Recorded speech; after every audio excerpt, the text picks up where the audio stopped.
Nasa palengke ako ng CA Las Piñas. Ako po yung nagtitinda ng mga frozen meat. Ano po? Ayan po yung aking mga paninda.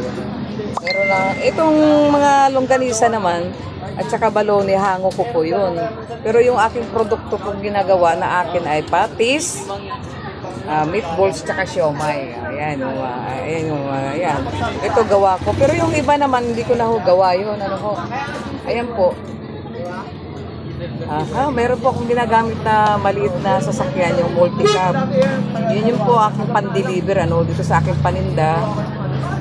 Sa isang linggo, 3 beses po akong nag-deliver dito sa, sa CA Las Piñas. Ayan po.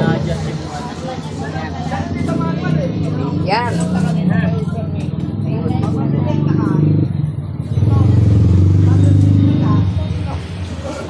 Hindi na ako kumuha ng pahinanti kasi meron akong kariton na nilalagyan. Sayang din naman kasi ho. Dati ho may pahinanti ako pero ngayon wala na. Yung iba naman ho, yung mga ham, sa pabrika ko na ho yung kinukuha. Kasi hinahango ko na lang ho yun. Meron yung skinless naman, yun sa amin ho naman yun. Kaya ito yung daily routine ko ho. Araw-araw kasi sa every other day lang ho ako dito sa sa CA Las Piñas. May driver nga ho ako andun sa dulo.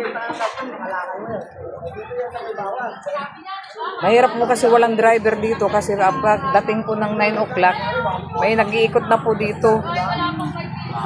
Kasi nga, parada ng school, naglalabasan na po mga estudyante. Hanggang dito na lang po. Ayan yung aking paninda. Salamat po.